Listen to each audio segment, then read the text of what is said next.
Vers la sobriété heureuse, Pierre Rabhi.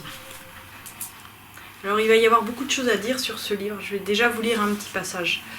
Donc on est page 113. Les évolutions climatiques, écologiques, économiques et sociales, prévisibles comme imprévisibles, nécessitent une créativité sans précédent. La sobriété heureuse ne peut se réduire à une attitude personnelle, repliée sur elle-même. Partant d'un art de vivre personnel, nous sommes impérativement invités à travailler à la sobriété du monde. En passant de la logique du profit sans limite à celle du vivant, il est question, en langage savant, de changer de paradigme. J'ai mis beaucoup de temps à lire Pierre Rabhi.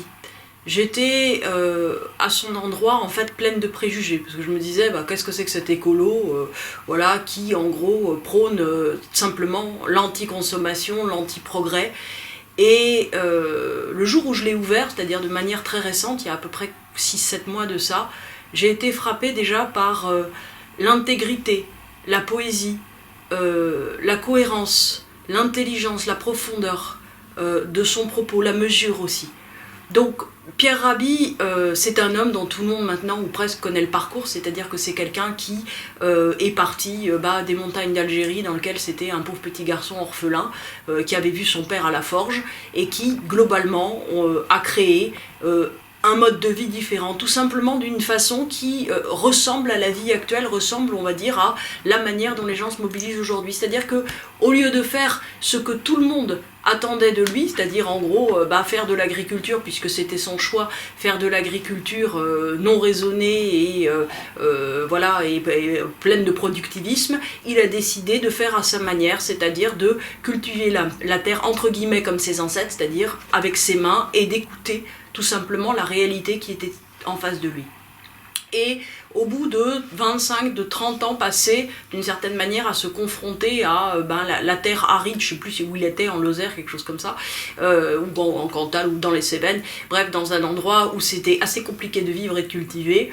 De cela, il est sorti une énorme sagesse de vie, une dimension, on va dire, personnelle, philosophique, assez incroyable, au point que, effectivement, c'est devenu un homme extrêmement médiatique, un homme qui a entraîné tout un tas d'autres, qui effectivement s'est présenté à la présidentielle et qui a surtout fondé, on va dire, un mouvement de rénovation totale de la personnalité qui s'appelle le mouvement des colibris, qui est un mouvement qui est là, comme le petit colibri, pour apporter chacun notre contribution au monde.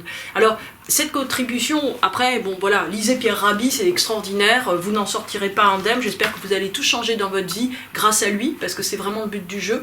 Cette contribution, elle apporte quelque chose, à mon avis, qui est essentiel, c'est-à-dire que c'est important de comprendre la part symbolique de notre action. La part symbolique, dans le monde actuel, c'est énorme, c'est-à-dire que c'est la même chose que porter témoignage. Plus, en fait, vous êtes engagé dans quelque chose, plus vous croyez en quelque chose, plus vous êtes convaincu qu'une manière de vivre, qu'un changement que vous apportez dans votre vie va avoir un impact, on va dire déjà sur votre vie, et puis sur votre cercle proche, puis sur votre cercle moins proche, plus vous êtes convaincu de ça, plus vous allez changer les choses. C'est-à-dire que la chose très très importante, en fond, c'est d'être complètement intègre et complètement, on va dire, à l'intérieur de ce que vous faites, complètement dans la passion de ce en quoi vous croyez. Ça peut être n'importe quoi. C'est-à-dire que si vous êtes convaincu que il faut cuisiner absolument tout ce que vous mangez, ou que vous êtes convaincu par l'école à la maison, ce qui est mon cas, si vous êtes convaincu que être zéro déchet, c'est la porte de demain, c'est mon cas. Si vous êtes convaincu, effectivement, que la permaculture, c'est la bonne façon de cultiver, pour ce que je peux en connaître, c'est mon cas aussi. Donc, en gros, si vous voulez, l'important, c'est de vous engager dans quelque chose. Si vous êtes convaincu que la culture peut changer le monde, que la technique peut changer le monde, pourquoi pas ? Faites ce que vous voulez, mais faites-le complètement et portez-en témoignage. C'est-à-dire qu'il faut changer votre vie et non plus rester passif et spectateur. La chose très très importante, c'est d'arriver à comprendre que quand on est, on va dire, dans une société de la consommation, c'est-à-dire qu'on consomme de l'avoir au lieu d'être. Et être, c'est la seule chose qui est intéressante. C'est-à-dire que globalement, si vous regardez des séries, ou que vous lisez des choses pour vous distraire, ou que vous voyagez pour vous distraire, en fait, vous n'allez pas vous distraire longtemps. Ça va vous ennuyer profondément et ça va vous renvoyer à votre vide, à vos problèmes, à vos difficultés, à éventuellement un mal-être, ce que je ne vous souhaite pas, mais en tout cas, ça ne changera rien. Alors que si vous vous impliquez, c'est-à-dire que si tout à coup vous essayez de faire sens avec ce qui compte pour vous, si vous vous impliquez, qu'est-ce qui va se passer ? Tout va changer.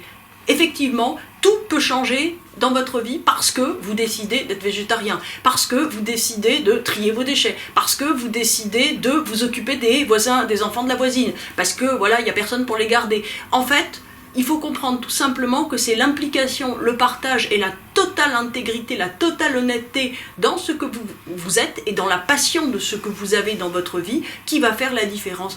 Et pour moi, si vous voulez, c'est ce que Pierre Rabhi porte, c'est-à-dire que lui, il a pris une terre rocailleuse, non cultivable a priori, et il s'est dit, je vais faire de quoi nourrir ma famille et vivre. Il a vécu dans une très grande pauvreté toute sa vie, hein.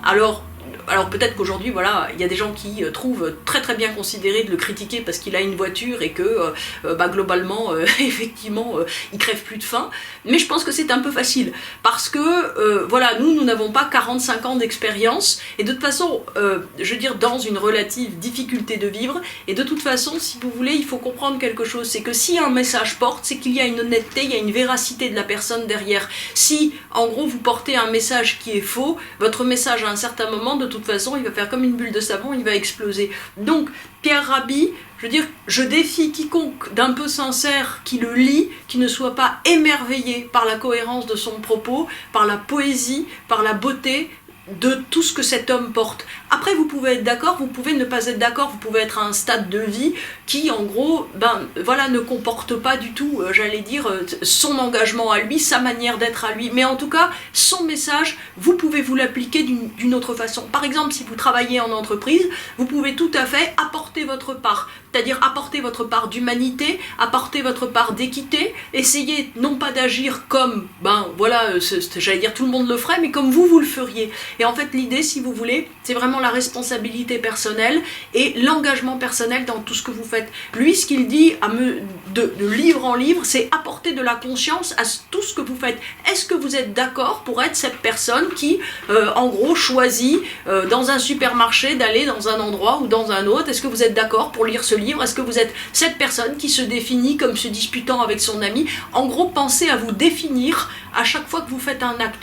Si vous êtes dans cette action d'autodéfinition et d'autoresponsabilité en permanence, sans rien vous sentir obligé de faire, vous voyez, c'est très important que d'une certaine manière, vous n'ayez aucun choix dont vous vous disiez, ce choix, de toute façon, ok, ça serait pas mon choix numéro 1, mais en gros, voilà, je vis à Cergy-Pontoise parce que, Cergy-Pontoise, voilà, j'ai pas le choix, c'est là où mes enfants sont scolarisés, ils ont leurs copains, c'est là où j'ai mon travail, c'est là où j'ai commencé à acheter un appartement. Attendez, si vous aimez pas Cergy-Pontoise, trouvez le moyen, peut-être pas en 3 jours, mais de quitter ce mode de vie.